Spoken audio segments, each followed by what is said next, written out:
Uhali gani mtazamaji wa TV, karibu katika taarifa ya habari. Tukujuze yale yaliyojiri tuliokuandalia kutoka chumba cha habari. Mimi ni Miriam Mlaponi, nitakusomea habari za kitaifa. Habari za biashara zitasomwa na Godwin Mawanja na habari za kimataifa zitaletwa kwenu na Roman Shirima. Karibu hadi tamati. Kifuatacho ndani ya TVE habari.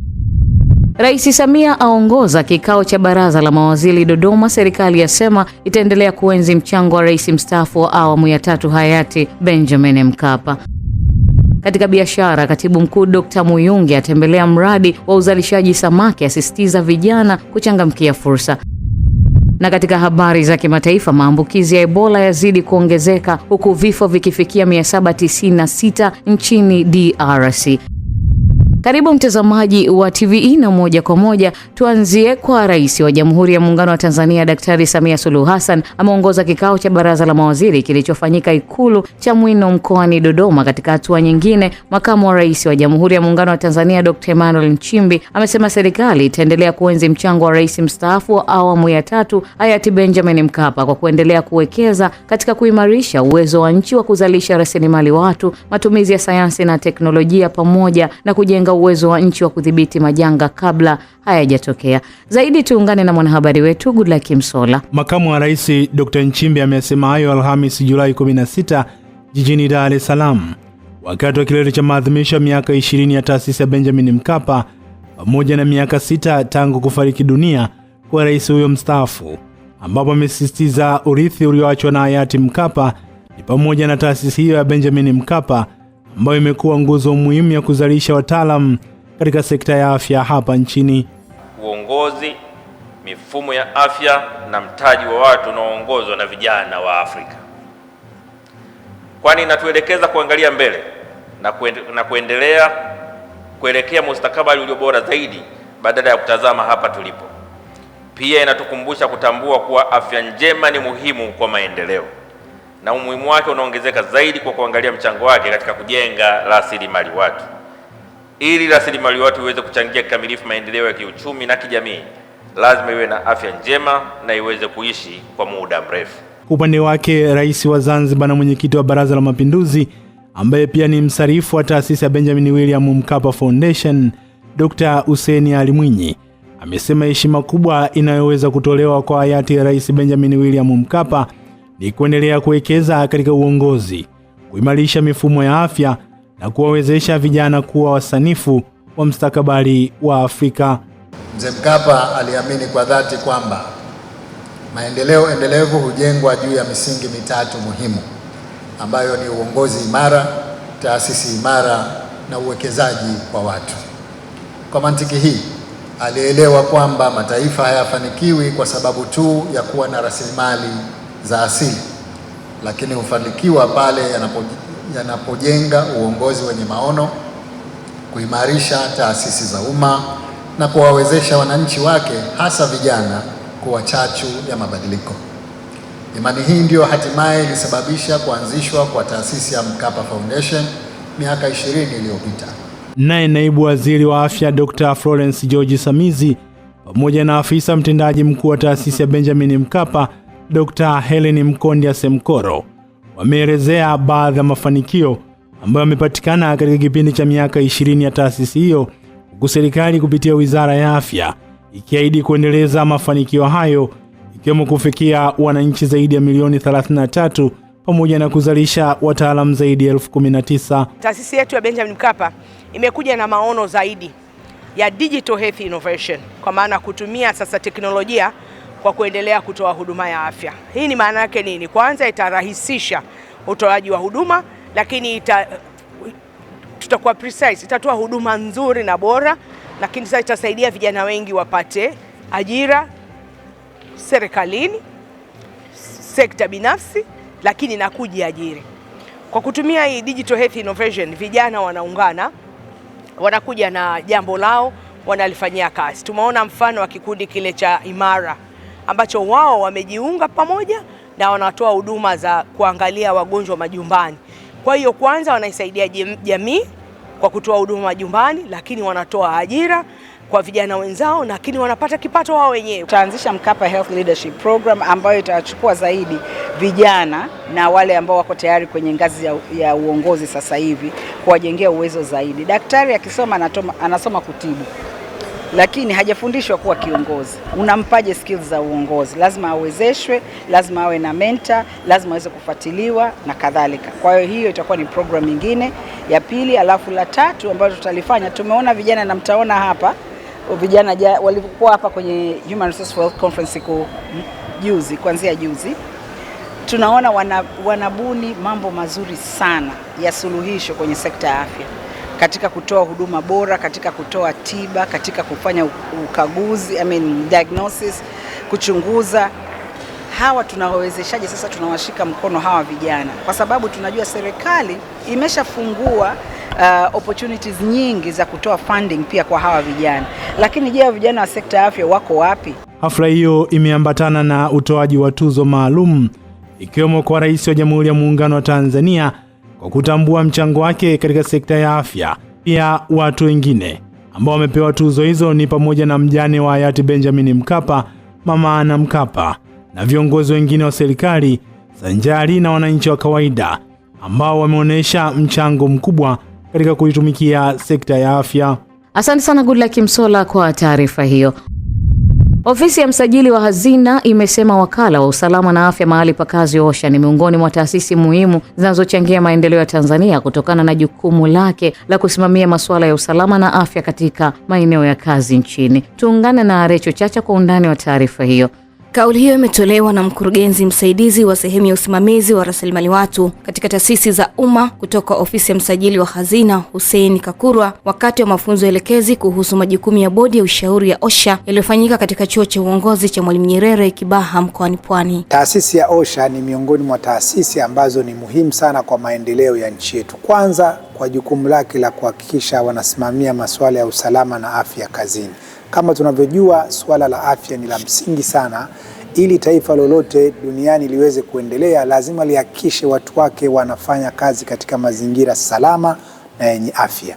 Lakini pia ni kuhakikisha kwamba hao watu wanaofanya kazi katika mazingira hayo wawe na afya njema. Kwa hiyo jukumu ambalo OSHA amepewa ni la msingi sana, na ofisi ya msajili wa hazina inaichukulia taasisi hii kama miongoni mwa taasisi nyeti. Akizungumza baada ya mafunzo hayo, mwenyekiti wa bodi ya ushauri ya OSHA Makwaia Makani amesema mafunzo hayo yamekuja kwa wakati muafaka na ataiwezesha bodi kutekeleza majukumu yote kwa ufanisi na kwa kuzingatia misingi ya utawala bora, huku mjumbe wa bodi ya OSHA Rehema Ludanga akieleza kuwa mafunzo hayo yamewapa wajumbe uelewa wa kina kuhusu wajibu wao na yataimarisha ushirikiano katika kusimamia maendeleo ya taasisi hiyo. Kama bodi tumepata muda mzuri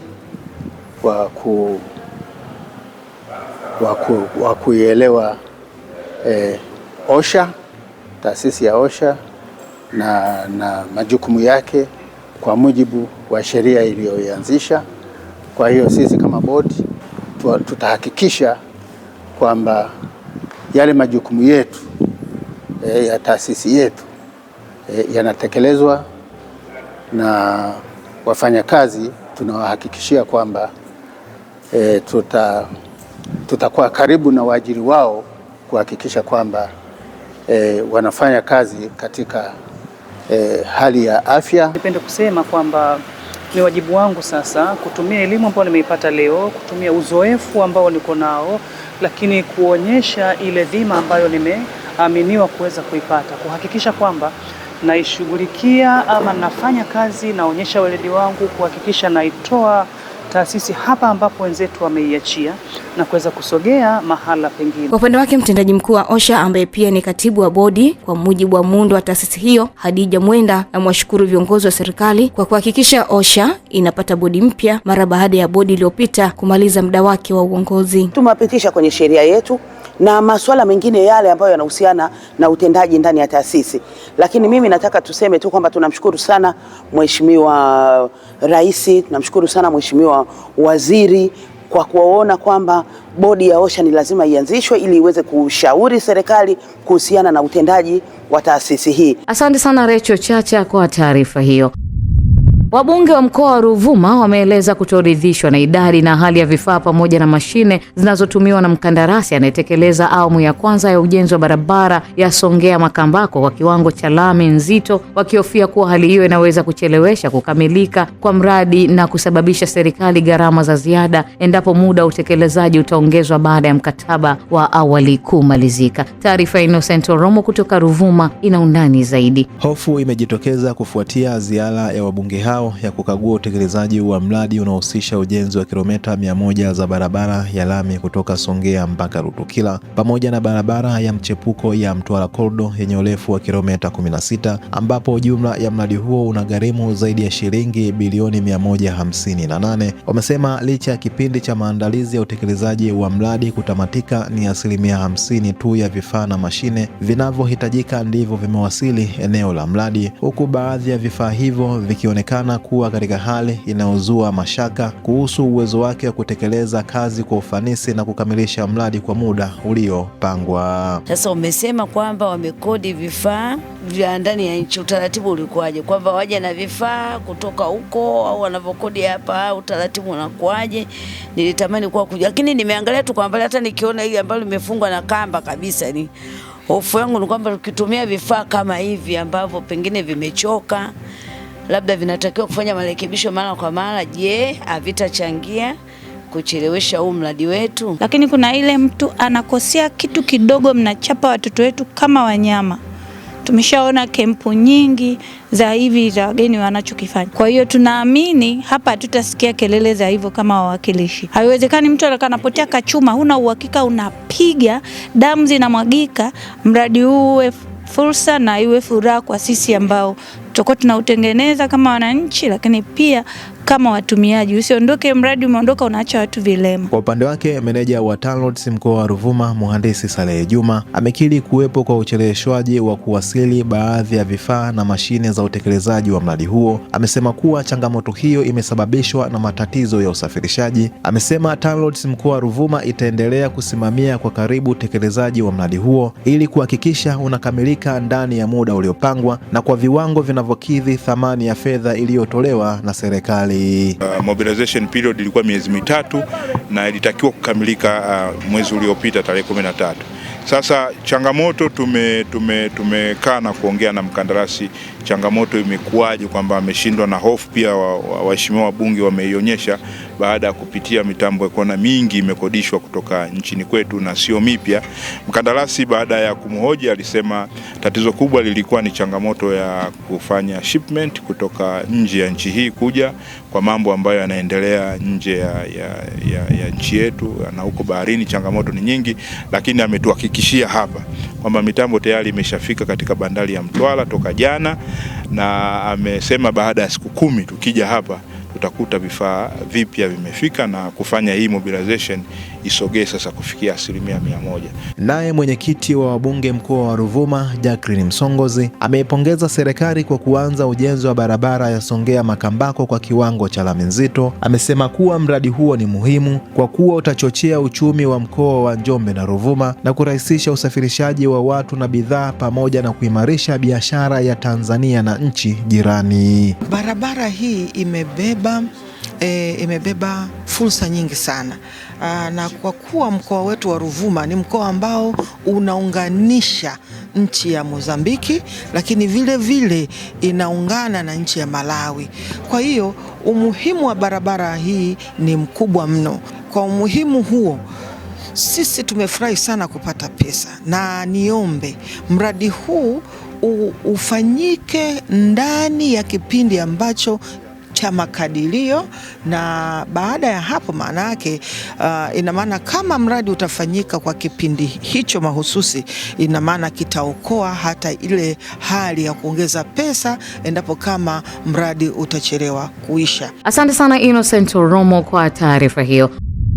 Ubalozi wa Norway nchini Tanzania umesaini makubaliano ya ruzuku yenye thamani ya shilingi bilioni 8 na taasisi ya huduma za nishati endelevu kwa ajili ya kutekeleza program ya miaka 3 itakayorahisisha upatikanaji wa nishati safi ya kupikia katika mikoa ya Dar es Salaam, Dodoma, Pwani na Arusha, hatua inayotarajiwa kuchochea uwekezaji na kukuza uchumi wa sekta ya nishati nchini. Taarifa ya mwanahabari wetu Ellen Manyango inasomwa hapa studio na Goodluck Msola. Akizungumza baada ya kusainiwa kwa makubaliano hayo jijini Dar es Salaam, mkurugenzi mtendaji wa TATEDO SESO mhandisi Estoni Sawe amesema mradi huo umelenga kuongeza matumizi ya teknolojia hususani ya nishati safi ya kupikia, kupanua matumizi ya nishati jadilifu, kuimarisha ushiriki wa sekta binafsi na kukuza maendeleo ya soko la nishati hapa nchini. Ambayo tumesaini ni mradi wa miaka 3 ambao utasaidia sana wananchi ambao hawana nishati, hawatumii nishati safi au hawawezi kupata nishati endelevu, ambao wako vijijini na mijini. Na mradi huu gharama yake ni kama krona milioni 30 au hela za Kitanzania bilioni 8. Na tutatekeleza katika mikoa kadhaa ya Tanzania. Utaanza mwezi wa 8 mwaka huu mpaka Julai mwaka 2029 nafikiri. Upande wake balozi wa Norway nchini Tanzania Tone Times amesema ufadhili huo unaonesha azma ya kuendeleza ushirikiano wa kiuchumi baina ya Tanzania na Norway, huku ukisaidia katika kukabiliana athari za mabadiliko ya tabia nchi na kuongeza upatikanaji wa nishati safi na endelevu kwa wananchi. Naibu Waziri wa Maliasili na Utalii Hamad Chande amefanya ziara ya kutembelea makumbusho ya taifa na kuitaka jamii ikiwemo wasomi kutumia makumbusho ya taifa kujifunzia historia na kufanya tafiti mbalimbali za kihistoria ili kuendeleza na kurithisha mila, desturi na tamaduni nzuri za Kitanzania kwa kizazi cha sasa na kijacho. Tuungane na mwanahabari wetu Mrisho Mapeo kwa undani wa taarifa hiyo. Akizungumza jijini Dar es Salaam wakati wa ziara hiyo, Hamad Chande amesema Rais Dr. Samia ametoa kiasi cha shilingi bilioni 1.5 ili kuboresha miundombinu ya makumbusho ya taifa. Hivyo ili fedha hiyo ilete tija muhimu kwa jamii kunufaika kwa kujifunza na kufanya tafiti kwenye makumbusho ili kujua historia, mila, desturi na tamaduni, lakini pia kujionea utajiri wa malikale uliopo nchini. Aidha, Chande amewataka wataalamu na watendaji kwenye makumbusho nchini kujielekeza kwenye mifumo ya mawasiliano na kidigitali ili kurahisisha upatikanaji wa taarifa kwa mifumo ya kisasa ili makumbusho iwe ni moja ya vivutio vya kibiashara vinavyosaidia kuongeza mapato ya nchi. Tulikotoka na sasa ni tofauti, na tunamshukuru sana Mheshimiwa Rais ametoa zaidi ya bilioni 1.5 kwa ajili ya kufanya ukarabati wa miundombinu yakiwemo majengo ili kuimarisha taasisi yetu hii. Kwa hiyo mimi niwashukuru sana wananchi wetu wale ambao nimewashuhudia wakiwepo kama wanafunzi pale, lakini toa wito na kwa wengine waje. Kingine tunachotaka kusema, sheria na kanuni ziliopo kama iko ambayo ina kikwazo kidogo ya kuboresha taasisi yetu, basi serikali sisi tuko tayari kuifanyia kazi, kuchukua hatua. Kwa upande wake, mkurugenzi wa makumbusho ya taifa Dr. Noel Biseko Luoga amesema kwa sasa wanaendelea na mchakato wa kuweka mifumo ya kidigitali ili kurahisisha upatikanaji wa taarifa za malikale kwa jamii, huku akieleza kuwa idadi ya watalii wanaotembelea makumbusho ya taifa inaongezeka na kwamba makumbusho kwa sasa inaingiza takriban shilingi bilioni 1.2 kwa mwaka kutoka shilingi milioni 400 ya hapo awali. Watalii pekee kwa sasa tunaweza kufikia 420,000 kutoka wastani wa chini ya 50,000 wengi wakiwa ni watalii wa ndani, zaidi ya 90% ni watalii wa ndani, na wa nje wameweza kuongezeka. Sasa hivi wamefika around 20,000 kutoka 5,000 miaka ya nyuma. Kwa unaona zoezi la kufungamanisha makumbusho ya malikale na national parks, lakini pia wenzetu wa Tanzania Tourist Board kuhusisha products za makumbusho kwenye utangazaji zinakuwa na tija katika kuongeza kama hizi. Asante sana Mrisho Mapeo kwa taarifa hiyo. Serikali ya mtaa wa Gimenya, halmashauri ya mji wa Tarime mkoani Mara, imesema kukosekana kwa ushirikishwaji wa viongozi wa mtaa na wananchi katika utekelezaji wa mradi wa ujenzi wa ofisi ya mtaa huo kumechangia kujitokeza kwa kasoro za ujenzi, ikiwemo sakafu ya jengo hilo kuanzia kumomonyoka mapema. Adam Kaduto na ripoti zaidi kutoka Mara. Kiasi cha shilingi milioni 6.1 kilitolewa kupitia mfuko wa jimbo la Tarime mjini kwa ajili ya ujenzi wa ofisi ya mtaa wa Gimenya uliolenga kuboresha huduma za utawala kwa wananchi wa eneo hili. Hata hivyo, mashaka kuhusu ubora wa ujenzi na thamani halisi ya fedha zilizotumika yamejitokeza baada ya sakafu ya jengo hili kuonekana kuwa laini kiasi cha kuchimbika kwa kidole. Hii ni kwa sababu ya uzembe wa wataalamu, hawakuweza kuwa karibu na sisi hapa, kwa sababu hata material yalipokuwa yanaingia hapa, sisi tulitakiwa kushirikishwa. Wananchi hawa mnaowaona hapa wamesimama, huwa wanapenda sana wanaposhirikishwa. Tukuwa na kamati ya ujenzi, wala mapokezi, wala manunuzi. Mpaka hapo tulipo jana tulikuwa na mkutano, hatukuweza kujua chochote sisi. Katibu wa Chama cha Mapinduzi CCM kata ya Turwa anataka kufanyika kwa uchunguzi haraka ili kubaini chanzo cha dosari, huku naye diwani wa kata hii akieleza hatua zinazochukuliwa. Fedha inaletwa kwa ajili ya maendeleo, fedha inaletwa kwa ajili ya kuja kufanya kitu kizuri, lakini mtu anakuja anatengeneza, anamwaga zege ambayo haina lesho. Zege yenyewe ukiangalia mpaka sasa hivi watu wanachimbua kwa mkono. Kwa hiyo huu ni ubadhirifu umefanyika hapa, huu ni wizi. Wakasema taratibu zitafanyika, aidha moja kwa mapendekezo, fundi aliyejenga ambaye ni mwananchi wetu wa mtaa atabomoa kwa gharama zake na atajenga kwa gharama zake. Kasoro hizi zimebainika wakati mbunge wa jimbo la Tarime mjini ambaye pia ni mwenyekiti wa mfuko wa jimbo Esther Matiko alipofanya ziara ya kukagua mradi huu, ambapo anaonesha kutokuridhishwa na ubora wa utekelezaji wake. Na hiyo ofisi mbona imekaa miaka mingi? Mtu yeyote yule anapojenga jengo la umma lazima auvae uhalisia kama vile ajenga nyumba yake. Ingekuwa ajenga nyumba yake asingeweza kuweka resho hii. Ili zege limemwagwa siku ngapi, lakini nalishika kwa mkono wangu linapukutika hivi. Ina maana hapa hamna thamani ya fedha. Hamna value for money. Wakija wakaguzi hapa hamna kila kitu. Fundi hawezi kuweka resho hivi afu mtaalamu akamfumbia macho. Adam Kadutu, TVE Habari, Mara. Asante sana Adam Kadutu kwa taarifa hiyo. Baada ya wananchi wa kijiji cha Havanga, jimbo la Lupembe wilayani Njombe kutaabika kwa muda mrefu kufuatia kukosekana kwa huduma ya zahanati katika kijiji chao kwa kipindi cha miaka mitatu, inaelezwa kuwa changamoto hiyo imefikia kikomo baada ya ujenzi wa zahanati ya kijiji hicho kukamilika na kuzinduliwa na mbunge wa jimbo la Lupembe Edwin Enos Swale. Taarifa zaidi na Ibrahim Godfrey Mlele kutoka Njombe inafafanua.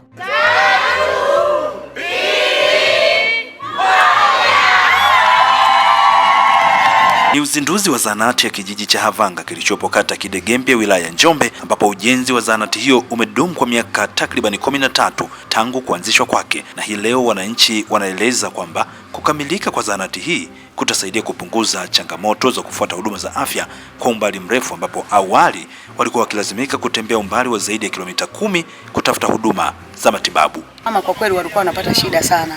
Mtu mjamzito anataka kuja kupimwa, kwa kupimwa hakuna, mpaka afunge safari Kidegembye au Msima au Matembo. Kwa hiyo ilikuwa ni safari ndefu sana, kwa sababu tuna kilomita karibu 10 tunaenda Kidegembye kijiji jirani. Kwa hiyo tumeteseka sana, homa za dharura, wagonjwa wajawazito, shida zilikuwa zinapata. Tumepata kesi mbalimbali kupitia na ajali za wajawazito. Frank Mganga ni mganga mkuu wa halmashauri ya wilaya Njombe. Hapa anaeleza huduma zitakazopatikana katika zahanati hiyo. Tunatarajia kufanya kwa wakati huu huduma zote za watoto zitakuwa zinafanyika hapa. Tutakuwa na haja tena kwenda mbali. Kina mama wajawazito tunatarajia watajifungulia hapa. Tutakuwa kwenda mbali. Huduma za chanjo zote ambazo mnazifahamu zitakuwa zinatolewa katika jengo hili. Israeli Fedson Muhada ni diwani wa kata Kidegembye na mwenyekiti wa halmashauri ya wilaya Njombe, amesema halmashauri hiyo itaendelea kuhakikisha huduma za afya zinaimarishwa. Nilipokuambia kuhusu milioni zinazotakiwa hapa, uliniambia utazungumza na waziri wa afya tupate pesa. tulipata bilioni 60 katika awamu hii. Tumpigie makofi mengi sana. Mheshimiwa Mbunge, bilioni 60 ndio hivi zinaendelea kukarabati jengo letu. Nayo furaha kukujulisha kwamba Mheshimiwa Mbunge, sasa zahanati hii itakuwa mkombozi mkubwa sana kwa wananchi wa Havanga, na kama walivyosema mwenyekiti wa kijiji, zahanati hii imekaa kwa miaka zaidi ya 13. Akifanya uzinduzi wa zahanati hiyo, mbunge Swaleh amesema kukamilika kwa zahanati hiyo ya Havanga ni kielelezo tosha cha serikali ya awamu ya 6 ambayo imejipanga kuendelea kusogeza huduma karibu na wananchi.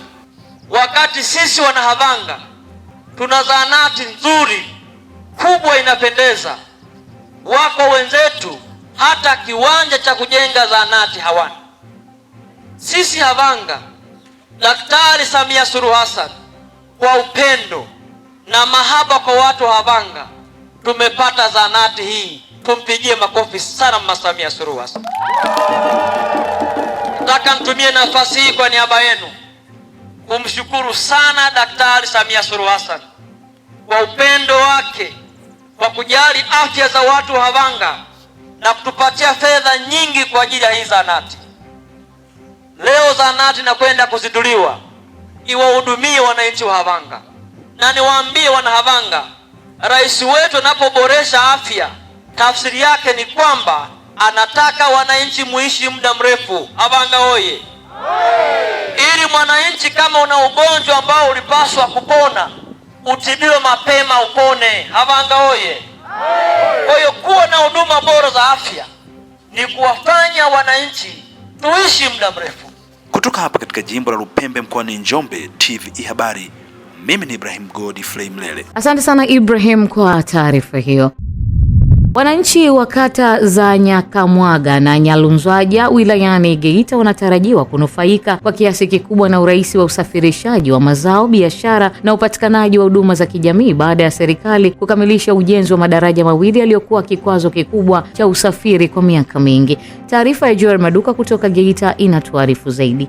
Wananchi hao wameelezea kuwa kabla ya ujenzi wa madaraja hayo walilazimika kuvushwa ili kufika upande wa pili wa mto, hali ambayo ilikuwa inawalazimu kugharamia kiasi cha shilingi 20,000 kwa safari moja na kuongeza gharama za usafiri wa mazao pamoja na kuzoofisha shughuli zao za kiuchumi. Hivyo umeshukuru serikali kwa kutekeleza mradi huo ambao umeondoa hadha hiyo na kufungua fursa mpya za maendeleo.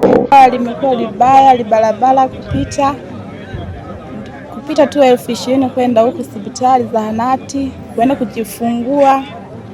Sasa hivi tunaona serikali inatutengeneza vizuri. Tunashukuru kwa Mungu.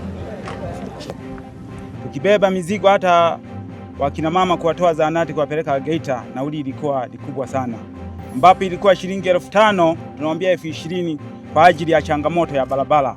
Leo hii tunaona sisi kwa macho na serikali na wananchi, kazi serikali inayoifanya ni kazi ya kushukuru Mungu. Tunahongera sana viongozi wetu kwa shughuli mlioifanya. Hata kula zenu mnazoziomba tuna sisi wananchi tunaona kweli mnazitekeleza kwa wajibu. Akitoa taarifa mradi huo, mhandisi wa TARURA wilaya ya Geita Cuthbert Paul akimwakilisha meneja wa TARURA wilayani humo amesema ujenzi wa madaraja hayo umegharimu kiasi cha shilingi milioni 597 na umefikia 80% ya utekelezaji. Na unatarajiwa kukamilika tarehe 25 mwezi wa 11 mwaka 2026. Mpaka sasa mkandarasi hajalipwa. Maendeleo ya mradi. Mheshimiwa Mwenyekiti, kwa sasa mradi huu umefikia 80% na ya utekelezaji, ambapo kazi zilizofanyika ni kusafisha na kuchimba eneo la ujenzi wa madaraja, ujenzi wa madaraja mawili yenye midomo mitatu na kujenga makarabati 9. Enda mkoa wa Kahama au wilaya ya Kahama. Hivyo sasa tunaona kwamba adha iliyokuwa inatupata inaenda kutatuliwa, na tunaiomba serikali ikamilishe sasa katika habari ya kile kilichobaki kama ukarabati wa moja kwa moja, kwamba changamoto ambao baada ya madaraja sasa ije ile jamvi la juu lile. Kwa upande wake mwenyekiti wa CCM wilaya ya Geita Barnabas Mapande amepongeza serikali kwa kutekeleza mradi huo na kwamba ni ushahidi wa utekelezaji wa ilani ya CCM unaolenga kuboresha maisha ya wananchi kupitia uwekezaji katika miundombinu inayochochea maendeleo ya kiuchumi na kijamii. Kuwekwa na mawasiliano kati ya Nyalunzwaja na Nyakamwaga yalikuwa yanakatika. Hata kama una jambo lako, una mgonjwa unapeleka hospitali, ulikuwa ikinyesha mvua unakomea hapa. Na kuna watu wengine wamepoteza maisha hapa. Kwa hiyo tunamshukuru sana Dr. Samia Suluhu Hassan kuliona hili na kuweza kutuletea daraja. Kukamilika kwa madaraja hayo kunataja kuleta mageuzi makubwa kwa wakazi wa kata ya Nyakamwaga na Rwanzaja kwa kurahisisha usafiri wa mazao, kuongeza fursa za biashara, kurahisisha upatikanaji wa huduma za afya na elimu, pamoja na kuchochea ukuaji wa uchumi wa maeneo hayo. Asante sana Joel Maduka kwa taarifa hiyo. Watumiaji wa barabara wanatakiwa wazingatie sheria na alama za barabarani ili ajali zisiweze kutokea. Amini Nyaungo anatupa undani wa taarifa hiyo. Tumewatafuta wananchi ili tuweze kujua wanavyoelewa sheria za usalama barabarani. Faida ni pamoja na usalama, kwa maana ya sisi wananchi lazima tuzingatie, kwa maana tusipozingatia ajali nyingi zitajitokeza. Lakini pia elimu endelee kutoka ili ilete maana zaidi mashuleni. Alama za barabarani, yaani unaweza kuzingatia ili usiweze kupata ajali zipungue barabarani. SSP Robert Sewando, huyu ni mkuu wa usalama barabarani mkoa wa Singida, naye pia anatueleza sheria pamoja na mambo mengine. Sheria zipo na zimewekwa ili zifuatwe, lakini sheria zinaleta uniformity, usawa. Sheria zinamtreat yeyote sawa na mwingine, na zinaturahisishia sana sisi wasimamizi wa sheria. Kama tunafuata sheria, basi kazi inakuwa nyepesi, na sheria zimewekwa kwa ajili ya mtumiaji, mlaji, ziko upande wa wananchi. Sheria zote za usalama barabarani tunazosimamia ziko upande wa wananchi. Tukizifuata sheria hizo, wananchi watazitumia barabara salama, ajali hazitotokea kwa faida ya wananchi na nchi kwa ujumla. Kwa hiyo tuzifuate sheria hizi. Sewando hakuacha kutuelezea sheria zinasemaje kuhusiana na waendesha pikipiki ambao wanaojaza na kubeba mishikaki. Wa pikipiki za magurudumu mawili au matatu, tunawataka wafuate sheria. Kwanza, kuzidisha abiria haina afya. Uwezo wa chombo unapungua, uwezo wa dereva unapungua, lakini pia chombo hicho kimekatiwa bima kwa siti moja. Dereva wa bodaboda anapakia abiria mmoja, tena aliyevaa kofia ngumu na yeye awe amevaa kofia ngumu. Lakini pikipiki ya magurudumu mawili bima imekatiwa mtu mmoja. Sasa ukipakia zaidi ya abiria mmoja, likitokea lolote atakuwa covered na nani? Asante sana Amini Nyaungo kwa taarifa hiyo. Mtazamaji, hii ni taarifa ya habari. Mimi ni Miriam Mlaponi. Tupate mapumziko mafupi kisha tutaendelea na taarifa ya habari. Kifuatacho ndani ya TVE habari. Katika biashara, Katibu Mkuu Dr. Muyungi atembelea mradi wa uzalishaji samaki, asisitiza vijana kuchangamkia fursa.